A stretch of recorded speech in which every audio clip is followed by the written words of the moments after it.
It's a fun Nice of you. Hey, everyone. Hey, how's it going? I'm Jeff. I'm Jason. And we're doing J J Guitar Show. Here we are. Where we're going to talk about guitars, imagine. Stuff like that. Right? Or quantum physics, one or the other. Something's going to slip out of here, and it might be one of them. Right? Guitars, quantum physics, you get how they relate, right? Yeah? Yeah. Well, yeah. Yeah, well, I do. String theory and strings. Strings theory. and theory. String theory also. Right? Except for my theory isn't very good when it comes. Your theory is way better than mine. Right on. So what are we going to talk about today, Jason? Today we're going to talk about attenuation. We did a video on attenuation, but we didn't audibly show you. So today... See this? We've cooked up some stuff. We're going to make some sound. We're going to talk a little bit about attenuation. And not specifically like which brand, make, or model, or anything like that of attenuator you should get into. Or it's best or worst for that. Right, yeah. We talked last time about the difference between a... like the old school, like hot plate, like resistive load attenuators for speakers, to reactive load attenuators, which we're today using a Boss Waza TAE for our reactive, which is amazing for all its functionalities and stuff like that, but it's a great source for what we're doing today. And then we're also going to talk a little bit about the one, the only, the myth, the legend, the man himself, Eddie Van Halen, who used to use a Variac or, an attenuator like that. And that's what this guy is up here. Who makes that one, by the way? Is there a name on it? I don't know. Oh. I have no idea where I got that. Well, it says Variac. Is that brand? That's a brand, yeah. Yeah. We're using a Variac. Yeah, I think it's just called an attenuator. Or it's like Kleenex and Frigidaire. Yeah. We as guitar terms. players always use the term Variac. That is an actual Variac. Right? So I thought it meant variable AC. I didn't know it was actual brand. No, it is. It's actual brand. Yeah. Once again, we learned something new. Right? Can we just call it now? Right? We learned class. Every time we learn something, we'll just stop. Right? It's like go home. Just Right? We've succeeded. Right? We have one small moment. We've achieved. We're overachievers. Let's just go home. But so first off, let's talk about. The question isn't so much about which attenuator is best, right? There's different brands of reactive loads, and there's different ways that you can do this. It's one, we just want to give you guys an example of what you're hearing. And in that, I think the important part of it is to try and give you a reason that you want to potentially use a reactive load, Variac, or some type of attenuator, and what you might be missing or want to achieve by having done so, right? So, first off, to do that, you need to understand a little bit about what is going on with tube amplifiers, right? What's kind of nice here is that I'm using a Marshall JCM900, which used to be my singer's, and he replaced the front panel with an actual plexi front panel so we can see through it. So I can point at some things right here, which is kind of nice. It's a real plexi. It's a plexi in a plexi. Right. So going from input, you have your power transformer, you have your 3 tubes, which are 12 AX7s, and then you get into power tubes, and you get into your filter caps, and of course, there's a choke here, but the output transformer is over there. Right? Gotcha. We always talk about transformer distortion. That's over there. We talk about power tube distortion. That's these guys right here. We talk about push-pull, right? Really, the reason you have an even number of tubes is because 2 of them push the speaker out, and 2 of them push it the other direction, right? So if it's a 50 watt, is it just those 2? It'll just be 2. Oh, right. In fact, if you take this amplifier right now, if I just pull the outer 2 tubes, do the insides automatically convert? It's automatically 50. Right? And I think I just told you something wrong. It's push pull. It's not. Oh, I got you. Right. I got you. I see what you're saying. Yeah. So if you pull the outer 2 tubes, it'll be 50 watts. Gotcha. Right. Okay. I got you. Which in dB, anybody know? Yes, I do. You do? Yes, because you taught it to me actually. In balance left to going for the left thing, it's 3 dB. There you go. Yeah, because on I think I mentioned this on a mixing console, or from pan from left to center is 3 dB as well. Yes. Yeah. Exactly. Right. So we're always every time you double or half it. Well, and I think it's great that we just mentioned that because one of the things is that everybody's like, they know that they want power tube distortion. We know that we want it as a conceptual thing, and I'll explain in a second what that is. But you get people go, oh, well, I need a 50 watt. 100 is way too big for me. It's only 3 dB. It's really pretty minuscule, right? In most guitar solos, we like to push it up 4.5 to 6 dB. So really, it's that much of a boost? Oh yeah. Oh wow. Okay. Right. Yeah. So 3 dB is nothing. Yeah. Right. Okay. I love Paul Gilbert. I saw him recently being like 2 years ago, getting COVID. All time is gone. Right? Whoa. What'd you break? Oh, but, no. One of the things that was interesting is he was using one 412 when I saw him with a 20 watt Marshall Plexi and a 100 watt Marshall Plexi. Oh, okay. And I believe what was going on there is that the 20 watt was his rhythm tone and the 100 was his lead tone. That's a huge boost between that. I mean, those two, yeah. But think about it. It's like... Well, not huge, but I mean, it's more than 50 to 100. But 100 to 50 is 3 dB. Right. And 50 to 25 is 3 dB. All right. So it's just a smudge over 6 dB. Yeah, well, yeah, you're right. Which, that's about how loud you want to get when you hear. Yeah, you're right. So that's a perfect Unless it was you play with Mike Shannon at the Roxy in like 1990. My solo boost. That solo boost where you just ripped everybody's faces off, right? That was a beautiful thing. Yeah. So good days. Good times, right? So and they didn't shut us off. Oh, I know. He adjusted it. He dealt with it. Because nowadays I think they just unplug you and kick you out. You were so freaking loud. It was so. This is in the earlier days, but we're gonna digress. Yes, right? Which means we regressed. No, we digressed. We were digressing. Now we have to regress. I never understand that term. Because I digress. That means now you just went away from it, right? Oh, so I need to regress. Yeah, or just grass. I don't know how it works. I don't either. So the thing is, why would you want the to proverbial you drive your amplifier at a higher level? We always talk about, it's like it's got that good cranked up tone. Right. Yeah. So let's discuss that. And I've briefly mentioned it in previous episodes, but let's get into a little bit better here. Or at least refine it. Let's just basically say what it is. Distortion is what you want. Distortion. Yeah. We as guitar players love distortion. Love love compression. We love compression. Transformer distortion. Okay. We as guitar players, the collective we, in general, that's one of the things that we prefer. The way guitar amplifiers work. Let's go back to the world when there was no master volumes. Okay. Non-master volume amplifiers. 60s. Right. You've heard me say this sentence before, and I will say it yet again. Is which tube clips first? Oh, the last tube. The last tube clips first. Exactly, right? And the reason is that tubes are by nature gain devices. They add gain. So you put one tube, add some gain.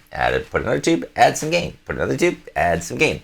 So what happens is when you have your preamp tube, phase inverter, power tubes, is that they've got the most gain here. So a little signal here, as it starts to get louder, starts to clip this guy first. The last preamp tube, right? The last power amp tube. Oh, last power amp tube. Sorry, last power amp tube. In a non-master volume. Non-master power. Right. And then your signal comes up a little bit more here, and the next tube comes up, clips. Gotcha. The next one clips, right, and then it gets together. So as the signal gets louder, the last tube clips first, and then the first tube. So the F5s go whoa, right? Well, it starts off here. Whoa. Okay. This is extremely cool because what happens at that moment is that the power tube, if you see these 4 power tubes, they're glowing nice and pretty, like they should, is that these little blue guys over here are called filter caps. Filter caps are essentially short-term batteries. Yeah, batteries. Right? They're holding power. Okay. These are the things, by the way, that if you go to open up your amp like a week after you've last used it and touch, you will shock yourself. Yeah. Don't go mess around inside your amp. Yeah. Be careful with that. Yeah. Are those like if you open up your amp for the first time, after it's unplugged from the wall, never. Right, if you go to work on it, that's the first thing you have to do. You have to take a screwdriver, put it on one, tap it against the middle, and it'll spark because it's basically a big taser gun. Yeah. You need to. What do they call that? What's the term for that? Discharge. Discharge. Yes. Discharge. Yes. Right. So, anyways, these guys hold power, and so. They're sitting here holding a bunch of voltage that's coming in from the wall, and when the power tubes hit distortion, in other words, that little tiny signal starts to clip them, they're like, ooh, I could use some power. I'm starting to need some juice, my friend. All right. So it asks those filter caps, says, hey, can I please have a little bit more? Right? And it gives it to them. Gotcha. Right? So as it pulls it over, nice of them. Right?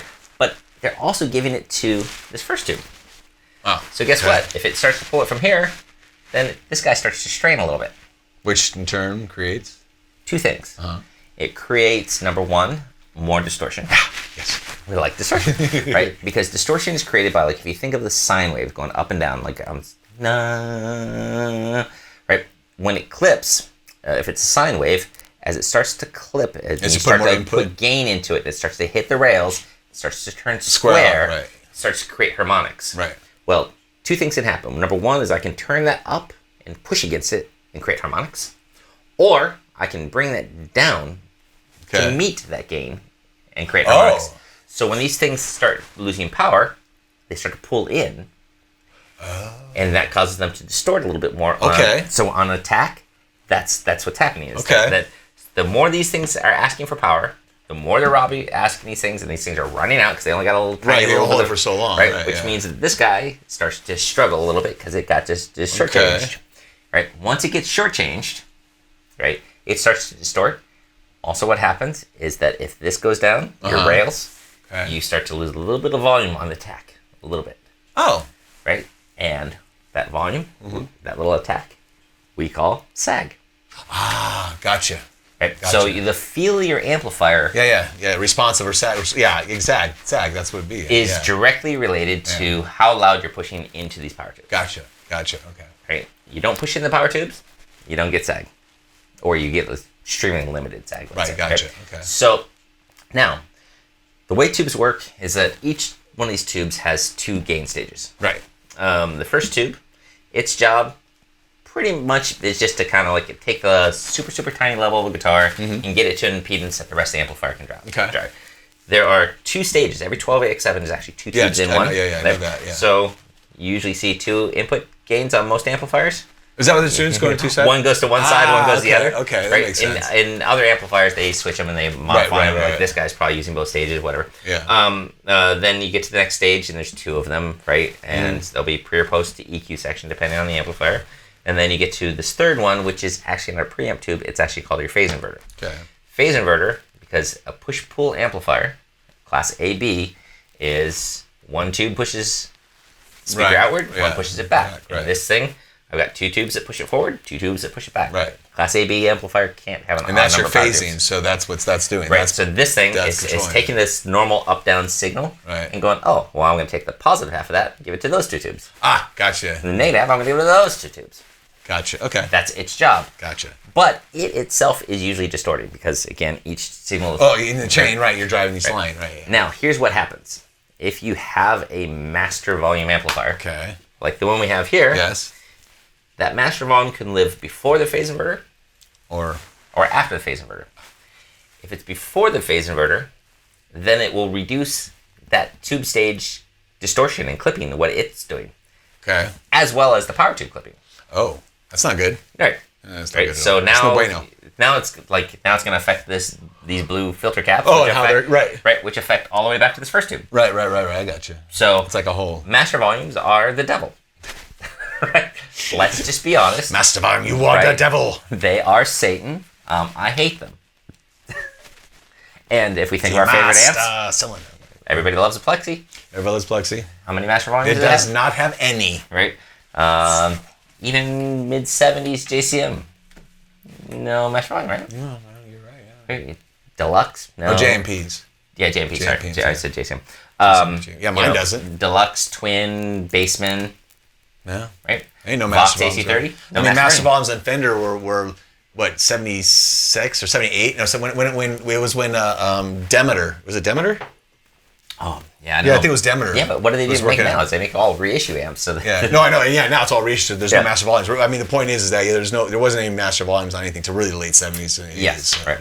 So what we want to show you guys is that what the sound difference is with the master volume at different levels with using this guy to show the attenuation difference. So what's it like when you play at home versus what you play at maybe with a band versus if it were an actual Plexi and didn't have a master volume and was just dimed on 10, the way it should be, right?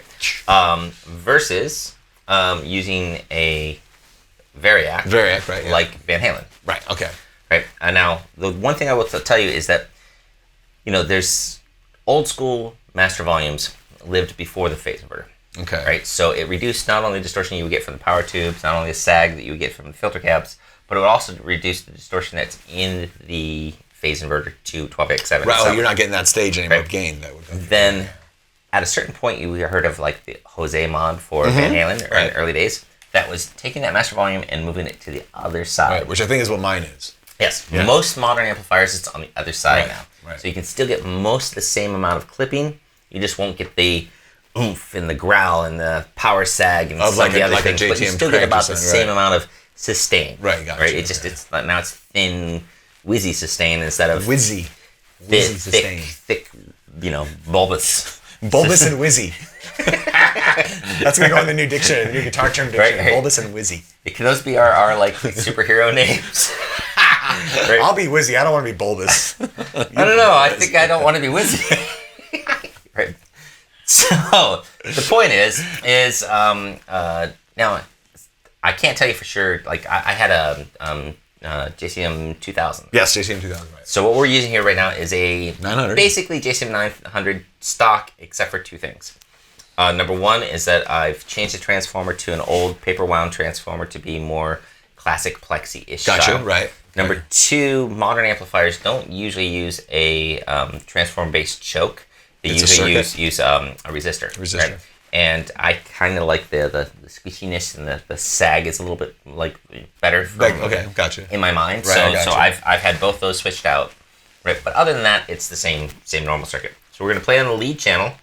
And I'm going to start off by having you play some riffs, but what we're going to do is I'm going to start off with the master volume on 10. See this master volume? 10. It can go no louder. None louder. If it said 11, it would be on 11. Okay. Right. So, Jason, give us a stock riff that we can kind of like base our tone. How's our volume? Okay. Play. Yeah, that's it.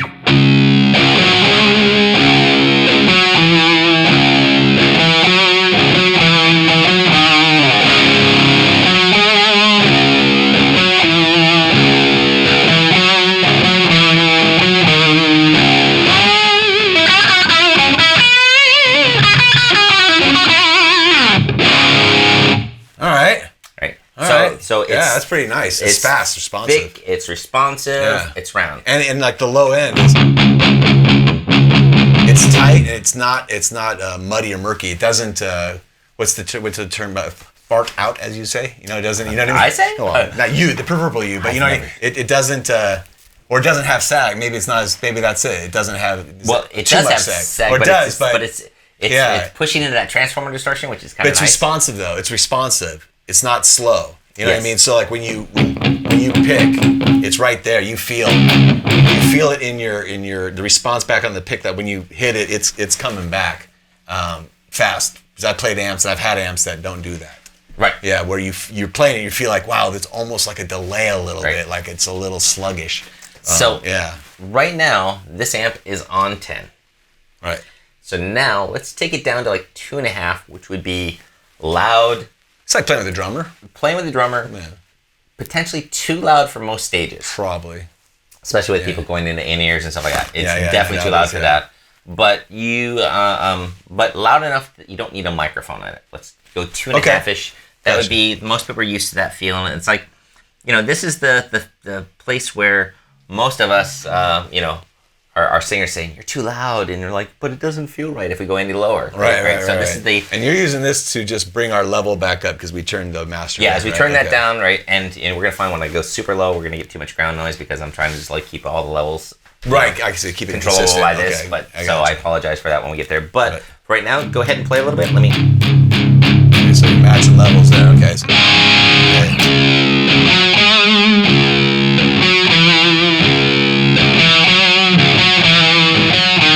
Okay, so right off the bat, it's not as distorted. Mm-hmm. Doesn't have that distortion that just makes you want to sustain forever. It doesn't quite have that, but it's still got a thing. It's just it's missing a little. It's missing compared to the diming of this being dimed. It's like what we were saying earlier. It's like this, and then. Before when it was dimed was all this in there, but now we've turned it down. We've kind of started to pull some of the in-betweens it's out. Like it sounds more, well, essentially, it is. I mean, one of the things we talk about when we're like, I want a tube amp, is the fact that it fills in all those holes. Right, yeah, it's just a girthy and of everything. The reason we don't like a solid state amp is because they start to not typically feel like they're filling in those holes. Starts to get closer to a pedal. Yeah, exactly, and that's exactly. And I'm at that level where most of us are like, well, that's the point where I'm okay with it. Right, yeah. And that is an okay tone. I mean, we're usually like, it doesn't feel right. Right, yeah. I mean, it still feels okay there. Because I know we're in here, but if that was on stage, I mean, this is still stage volume right here at that 2.5. Yes. Yeah, that's loud. So, so it still feels I'm going to go down probably, I'm going to call it 1, which is probably too loud for a bedroom. And let me see, as I turn this up, it's probably getting a little bit buzzy, but sorry. Okay, so now this is set like if you're sitting in your bedroom, sitting next to your cabinet, so you can hear it. Oh, it's actually a little loud. It's 1, so it's like you. So maybe a little louder. Maybe not in an apartment. Or maybe during the day in your house. Yes. During the day in your house. In a house, but maybe too loud for an apartment. Gotcha. Okay, so now.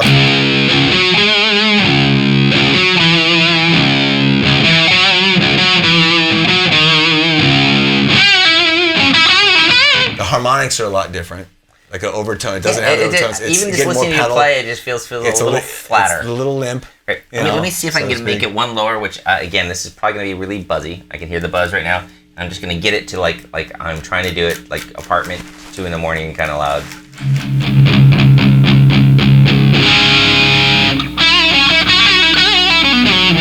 Yeah, it's like it's kind of like a pedal. Like, yeah, it's like a... Right, and I'm sorry for the ground. Well, no, because you're diming it though too. Yeah. So, I mean, you're diming that section even. Well, I'm attenuating when you're playing. Yeah, I'm attenuating a dime 100 watt amp all the way down, and then trying to compensate for the other direction. Right? It's like it's gonna be makeup gain. That's what it is. So let's go back again. Now I'm gonna turn this off and take this master volume all the way up to 10 again. Okay. And play again. Oh yeah, really quick. Because he's diming it, we were talking about transformer distortion. I can hear it. I can hear the guitar. Oh, you can hear the tubes of the transformer making noise. I can hear the guitar coming through there, so to speak, in a sense. I don't know if is it actually a guitar coming through, or is it just electrical? It's electrical. Basically, the coils are moving so fast right now, and so much that they are becoming a speaker. Yeah, because they are. Because it's. I can hear it out there. Yeah, guys probably can't hear it, but for anybody first trying like an attenuator reactive load, like don't freak out.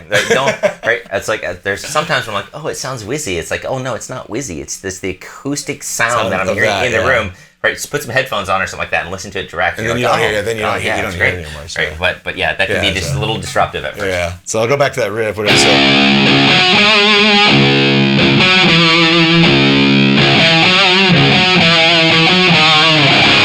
Yeah. So now that's a lot more. Yeah. Again, so it just got the filled in that stuff. Exactly, and like solo notes. Oh, what happened? Oh, that was my fault. Error.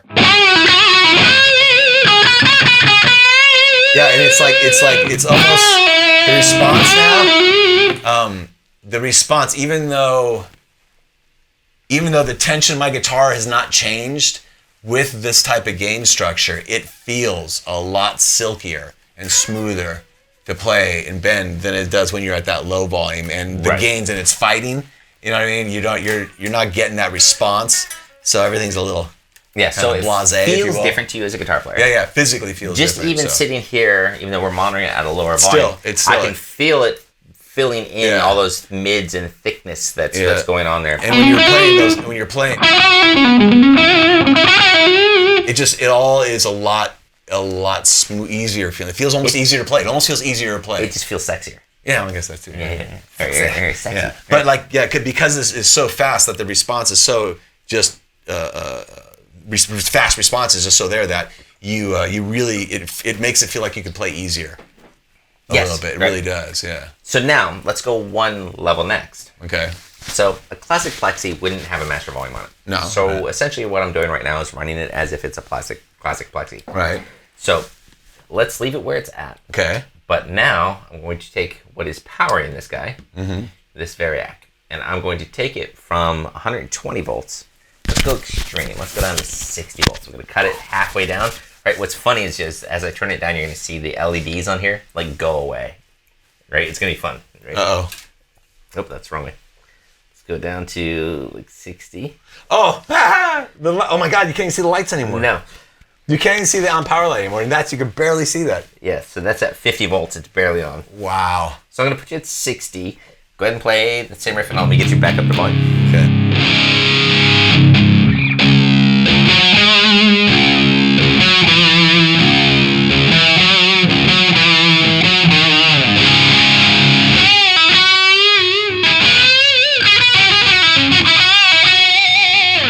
Okay, so that right there,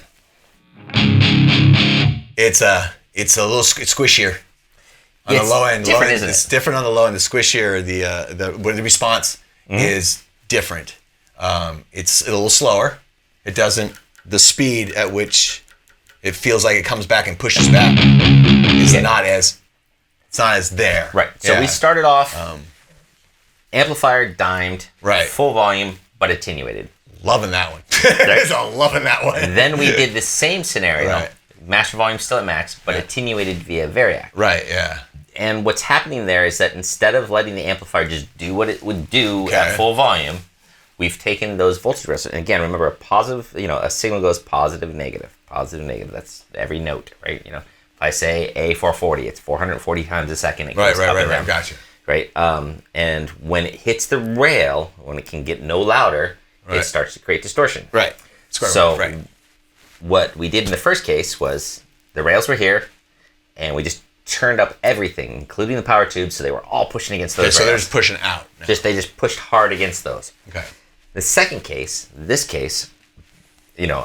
we did the low master volume, which meant that the power tubes weren't hitting the rails anymore. Right. So it got a little. Right. Yeah. So okay. Yeah. Now the third case is the Variac, which in the Variac's case, what we did is we lowered the rails. So instead of turning up the gain so it's pushing harder, we just brought the gain there, the place where where it starts to distort, to a little closer spot. Okay, gotcha. And so we brought those to meet it. Yeah, gotcha. And this is what Eddie Van Halen was notorious for, was the Variac thing. And the story, as I've heard it from many people, is more along the lines that what he was doing in the early days is that the first Marshall Plexi that he bought was actually a European version. Oh. Right, and as a European version, that's a whole other thing. It was 220. Yeah. And he was plugging it into our 120 wall. God, he got used to it. So it still was functioning. Well, what did I just do? I took. Oh yeah, you went down to half. I went halfway. You went down. half. That's right. It's half. That's exactly what he would have had. Half. Wow. And then I didn't know that. I actually did not know that. That's really cool. Right. I didn't know. And then over time, everybody's like, well, he's like, I like my amp. I don't want to get rid of it. He's like, so everybody's like, well, you need to get a Variac to bring it back up to 220. Oh, okay. So then he started experimenting, as I've heard, and you may have heard of different stories and stuff like that. That at that point, what was going on was he started finding out that it's like, oh, I like 160. I like 140 for this. I like 180 for this. Oh, but that goes with when the rumor of him turning up, because instead of he was going over 120, but he wasn't. He was coming under 220. He was still yeah. Just that divide makes everything. more sense. So when he was makes more sense. One, he's apologized famously. He's like, I'm so sorry for all the people who turned up Variacs and blew the transformers. I'm so sorry. Right? I've seen people yelling in magazines. I've seen people do that, but. Let's just show people what that's like. Okay. Right? We're not going to go super bad because I don't want to blow my transformer. But play right now at 60. Okay. So we're at 60 volts right now.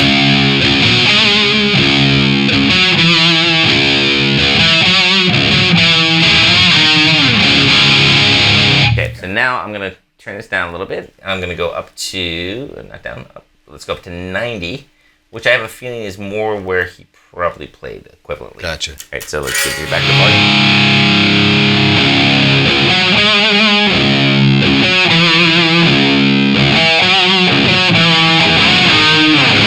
Yeah, this is getting now a little better. It's a little fuller now. The low end's still a little squishy, but not as bad as before. This would make more. This would make it more. But I can see Van Halen. Like that kind of thing, I can see that.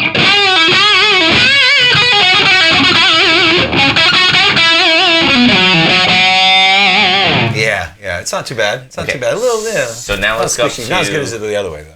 Let's go up to 120 as a comparison. Right. So play. Okay, so now what are we now with dying Marshall? 120, so it's dying Marshall back to 120. Back to this should be yeah, see that right? Just to hit that note.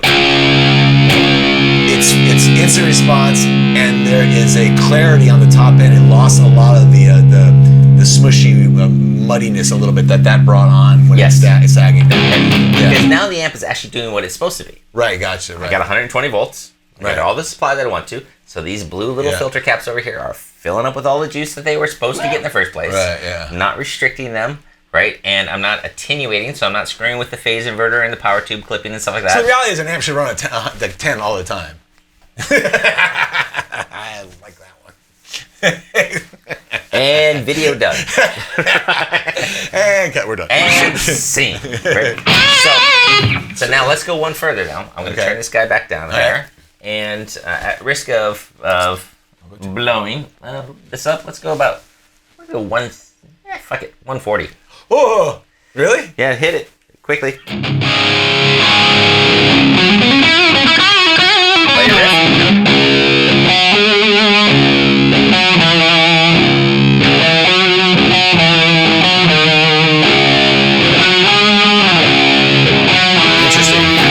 Okay, that's interesting. So, it's got a clarity to it. Mm-hmm. It's fast response. It's a little more open side, not as gainy. Yes, not as gainy because you definitely got more headroom or something. Well, so first off, if clipping is taking that sine wave and pushing it against the rails, we raised the rails. So now they had more headroom. Right. So they clipped less. Gotcha. Additionally, power sag, which is that I've asked too much of these filter caps. Right. So, and that robbed it from the first tube and everybody, and there's like a timing thing. So they don't all sag like this. They actually do like a ripple back and forth, and they kind of, I imagine, like you ever see those like liquid things with lights in them and they tilt from one side to the other? Right? We're just showing our age. That's the way, it's undulating and just sloshing back and forth. You just showed our age, Jeff.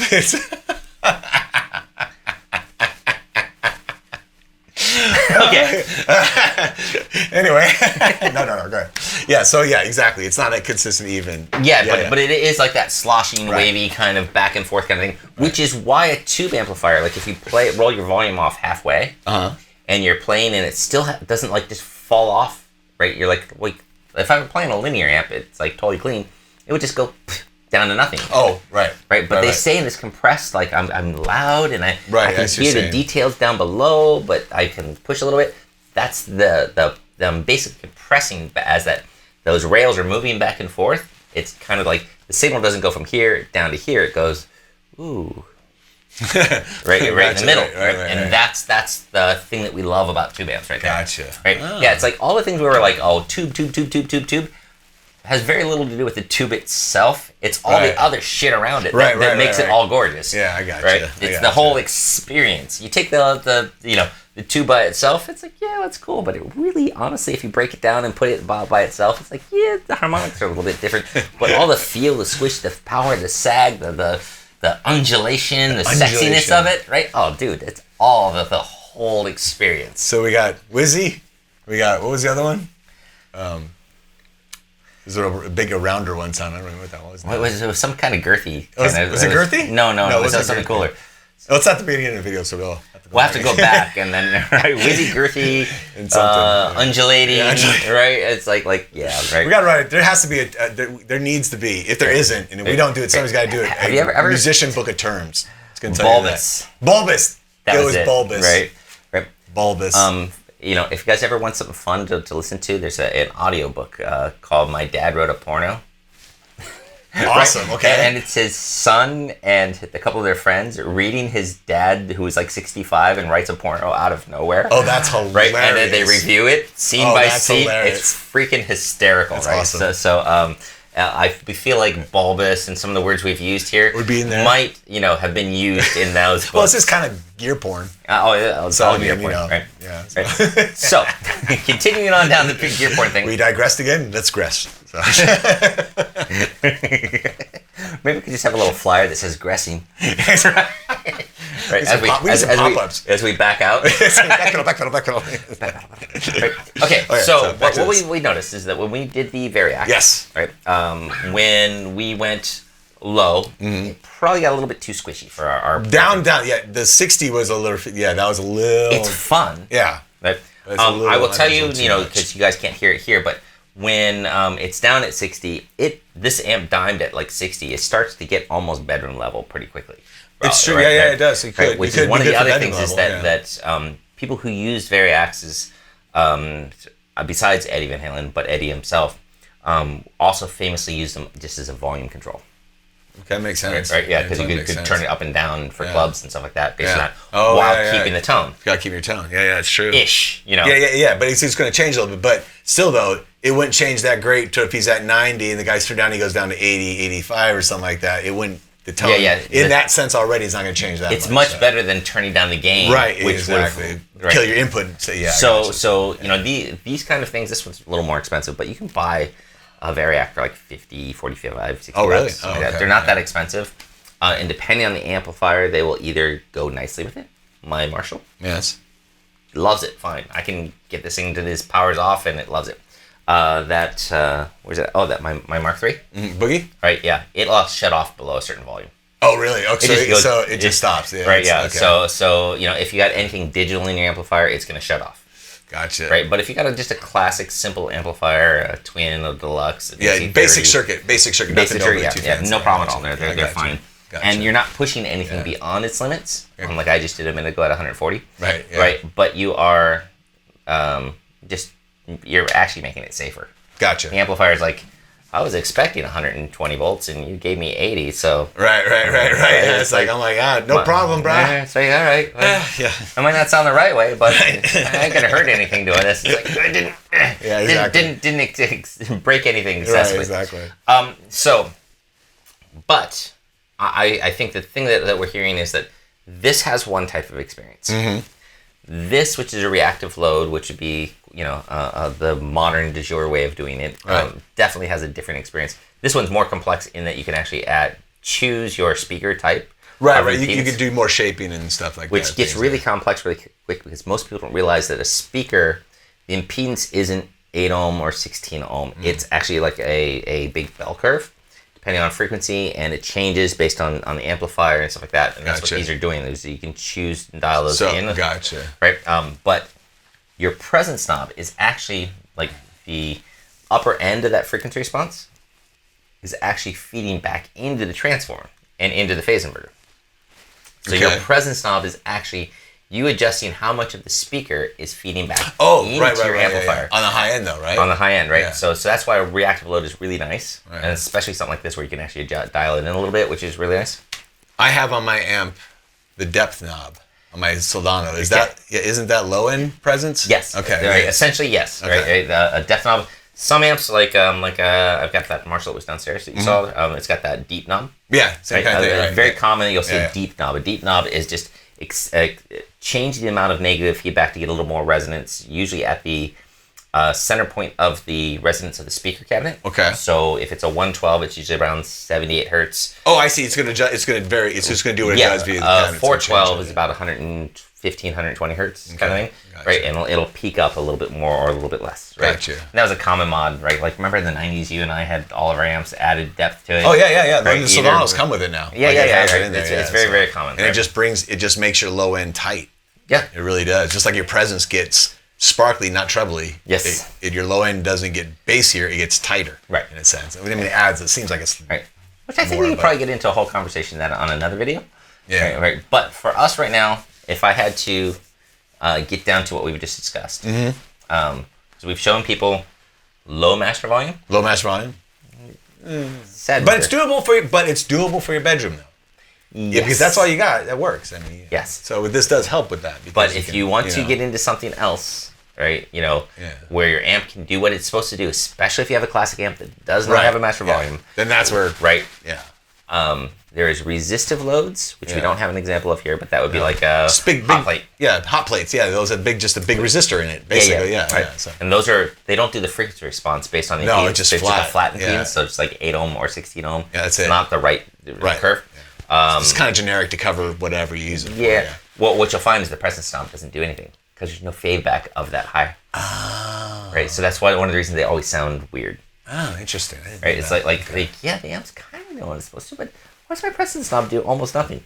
Right. That's what it is. Interesting. Okay. That's fun. Okay. Which is one of the reasons I hate them because it's like my presence knob. I live on my presence knob. No. But a reactive load device like this, I think, gives you a more accurate version of your amplifier. Right, what's going to allow your amp to do what's supposed to do. And of course, most of them nowadays, they all come with some type of cabinet simulation, so you can just plug straight in your recording device, not kill your neighbors. And with people doing live gigs right now with in-ear monitors, and so like nobody wants any stage volume on the bigger stages. Really good. Right, it's like this and this, go. Right, I have set in a hotel room with this and this and my laptop and tracked until like 4 a.m. That's awesome. In a hotel room. Yeah. Right? Nobody hears nothing. Nobody knew a thing. Right? That's it's awesome. Like I had a dimed on 10 Marshall, great freaking tone. Yeah, you just get people knocking on the door. Go, hey, what's that squealing sound? I keep hearing this like high end pitch. My Transformers. It's like, was it my pick? Oh no, it's a Transformer. Right? It's like, why does my TV set keep dimming? Right? So like every time you. Yeah, because I'm sucking all the power out of it. Right. And then an affordable way, right? Because these are obviously a little bit pricey, and even though there are some more inexpensive versions than this one, but they actually, when they say reactive load, there's a little bit of. Gotcha. Blending of both of the reactive and non-reactive kind of thing. Yeah, it's like this is like if you look at this thing, right now it's like the impedance at 10K isn't 16 ohms, which is connected to the amp. It's actually 64 or something like that. Gotcha. Right, and when I measured some of the cheaper ones that I've seen, they were like 16 ohm across. Gotcha. Right. Like a resistor. Right. But not. But they claim to be reactive load. So I'm really trying to figure this out. But I think that would mean your presence isn't working correctly. Gotcha. So stick with either a higher end one that works really nice like this, or if you're trying to save some money, I tend to like this as a better solution. Instead of going a cheapy version of this, these better ones, go for gotcha. Yeah, because you get these like not as nice with the VU meters on it, but just go to a hardware store. Oh, I've seen those ones, the little round ones with the knob on the top. Yeah. They're like $50-ish. Oh, okay. Right, and yeah, because I guess technically we don't need to know what the incoming. We're assuming it's giving us our 120 off of it, so it's just. And then this one shows the incing, which is nice, but we don't need to know that. It's marked up here, so you don't need the dial. I mean, you don't need the meter. You can use the dial. No, so I tend to go with those. But I gotcha. Again, it's a little squishier, a little bit weirder. But like you said, though, if you're fighting with the choice of running this at a lower volume, with that. Or without? Yeah, go. I'll totally take that every day of the week. I gotcha. Yeah. And then if I want to get more real, that. Gotcha. Right? And since nobody can actually play a dimed Marshall anymore. Damn. Well, let's just say that's a nice experience. That you're probably the days of yore. Yore? Yore what? I don't know. Just yore. I never. What does that even mean? A vestry. So we got to figure out what yore is, right? And gressing or digressing. Or regressing. Well, I think it's regress and digress. I don't know if it's grass. Well, isn't there a bird called grass? A grouse. Grouse. Oh, that's it. That's it. Right. Which is what's magnetic field? Gauss. Okay. We brought it back. You brought it back. I did. You brought it back. We went off the train and you brought it back. Right. Okay. So at some point in time, we'll talk about gousing. Gousing. Right. Old pickups versus new pickups. Old transformers versus new transformers. Because we always talk about how tube amps are. We always love them as the holy grail as guitar players. The truth is that a lot of what they are doing, most amplifiers, a lot of newer digital amps and stuff like that are starting to really get up to speed. Oh yeah, there's some amazing stuff out there now. Yeah, right? But I will argue that a lot of it all has to do with the fact that we put too much credit on the glass tube itself. Has a lot more to do with everything else around it. And one of my biggest favorite things is magnetics, because you've got a coil and a transformer. Coils. We'll go coils and magnets on this guy. Yeah. You've got coils and magnets on the transformer here. And what are the speaker? Coils and transformers, right? Coil and magnets, yeah. Or like a transformer. So it's like you've got as many of those. Yeah, and they're like electromagnets in a sense too. I don't know if you remember when you were kids, if you take a nail and you wrap wire around it, and you hook up to a battery, it's now a magnet. When I was like 15, I made my own guitar pickup out of a big nail. Yeah, exactly. It sounded like crap. Like with 10 gauge wires. Oh, I was using a wire that was like the size of my fingers, right. But was it fun? Yeah, it was like solid core, for wiring 220. Right? It's but I was like, I'm like, well, kind of down with that though. I'm gonna mess with that. I think why not? I'm sure people have more. Well, once you have a guitar amp, you're like, I've got something to amplify it, so let's just do some stuff. That's true. Right? Yeah. I haven't got into making pickups yet. That's a whole other thing though. We'll go down that rabbit hole another day because it's a rabbit hole. All right. We have talked too long. Yes. Right? And but hopefully in that long talk, we've given you guys some information that is useful. Yeah, and gave you an audio sound of actually what we talked about. Right. Should we run through that one last tone? If you want. Something? Sure, what do you think? Let's do this. Master volume on max. Normal volume, 1, 2, 3. Right. Okay. So I'll sit and play my riff. Is it safe to change it? Yeah. Just make sure you turn this down in between each one first. Yeah. So I don't go. Yeah, so chunk. Give me some stuff. Okay. So I'll just play a riff and you can go through.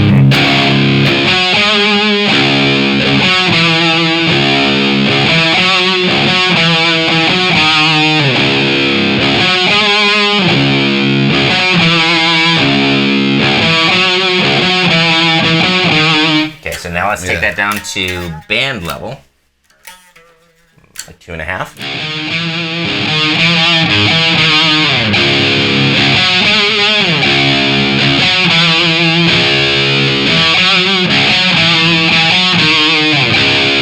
It's amazing how sad that sounds to me compared to the other. I'm going to go down to about 1. I'm not going to quite go to bedroom level, but a loud bedroom or small house,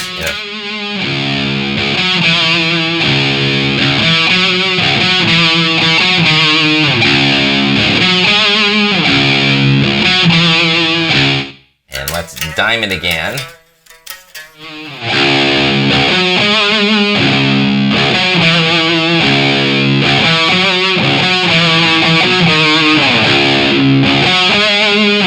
And then let's Variac it.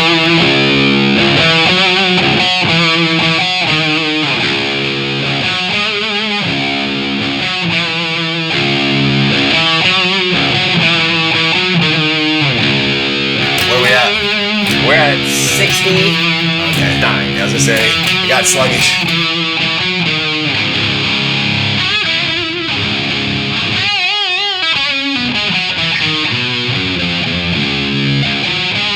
All right. Yeah. Wow. Such a difference. But I mean, I can kind of hear what's going on here, but the difference when you switch to that. Yeah, it really changes that. The way the feel all of a sudden shifted when I was playing that riff all of a sudden because it wasn't. You changed your vibe. Yeah, because it really does. You could feel that it's not as fast response to that. So you started, my swing really felt it. Right. So, it's like when the first time I went from master volume on 10 down to like band volume, right? I was immediately just. It was a little lackluster. Right. And then I was happy again when we got back up there, and then that coming down made a different vibe. It was different. It wasn't bad. Yeah. If you were doing stoner rock, I could see you liking that. Yeah, I don't mind that. I don't. It's just it's not as responsive, but it's not a bad thing. Yes. Yeah. So everyone, I'm Jeff. I'm Jason. And what we're gonna do is say goodbye. Right. But while we are saying goodbye, think of clicking the button down below, and it says subscribe. The subscribe button. Click that bell too; it'll remind you when our new shows come. Oh, and then there's another one that starts with an L, I think. Ooh, like. Right, and there's another one. There's a place down below. Oh, you can say stuff. Communication. And if you communicate, guess what we might do? Answer back. We might. We might. So. Tell us what you hear. We'll tell us what you like. For bullshit, what you like to hear, right? Just don't tell us to get a haircut because that, at this age, probably not gonna happen. I gotta get a haircut though. It's all fried. Yeah, that's a whole holiday discussion. Yeah. Right? Discussion. Episode 16, hair. So everyone, thank you. J Guitar Show. Yeah. I'm Jeff. I'm Jason. Class dismissed. Talk to you guys next time. See ya. Play us out. Oh, right on. I don't have any volume.